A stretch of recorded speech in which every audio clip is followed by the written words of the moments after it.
नमस्कार, मी पंजाब दक्कन. राज्यात भाग बदलत बदलत पूर्व विदर्भ, पश्चिम विदर्भ आणि मराठवाड्यामध्ये पूर्व 6 5 11 जिल्ह्यात पूर्व आणि पश्चिम विदर्भ भाग बदलत पाऊस पडणार आहे. मराठवाड्यात देखील पडणार आहे. सांगायचं झालं तर हा पाऊस बीड जिल्ह्यात देखील आहे, लातूर जिल्ह्यात देखील पडणार आहे, धाराशिव देखील जिल्ह्यात पडणार आहे, परभणी जिल्ह्यात देखील आहे, हिंगोलीकर देखील आहे, म्हणून हा अंदाज आहे. पण राज्यात सांगायचं झालं तर नांदेड जिल्हा, हिंगोली जिल्हा, वाशिम जिल्हा या ठिकाणी भाग बदलत बदलत पाऊस पडणार आहे, म्हणून हा अंदाज लक्षात. म्हणजे 3 जुलैपर्यंत हा पाऊस पडणार आहे, म्हणून हा अंदाज लक्षात येतात. राज्यातल्या सर्व शेतकऱ्याला सांगू इच्छितो की जसे वेगवार बसेल तसे शेतीचे कामं करत राहा. पाऊस दररोजच पडत राहणार आहे, म्हणजे एकदम असा बंद काही होणार नाही, म्हणून सर्व शेतकऱ्यांनी हा अंदाज लक्षात घ्यायचा.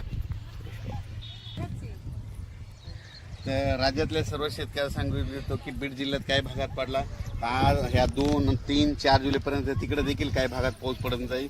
त्याच्यानंतर नगर जिल्ह्यात देखील आज बऱ्याच ठिकाणी पाऊस पडत जाईल. म्हणजे सांगायचं झालं तर पाऊस दररोजच वेगवेगळ्या भागात पडणार आहे, सर्वदूर असं सगळीकडे सारखा पडणार नाही, भाग बदलत बदलत पडणार आहे, म्हणून हा अंदाज लक्षात घ्यायचा.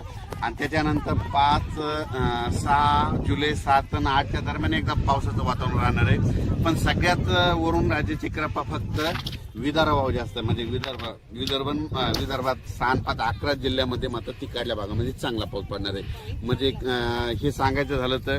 आणि आपल्या मराठवाड्यामध्ये काय होणार की दररोज वेगवेगळ्या भागात दररोज भाग बदलत पडणार आहे, कोणाचं पीक काही जाणार नाही, म्हणून हा अंदाज लक्षात घ्यायचा.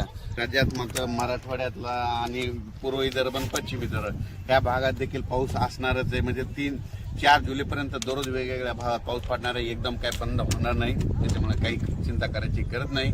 पण राज्यात सगळ्यात जास्त वरून राज्याची कृपा फक्त विदर्भावर जास्त आहे. म्हणजे 6 5 11 जिल्ह्यामध्ये पाऊस चालूच राहणार आहे. त्यांना एक विनंती की तुम्ही जसं वेळ भेटेल तुम्ही तसे वापसा झाली तशी तुम्ही तुमच्या पेरणी करा. धन्यवाद.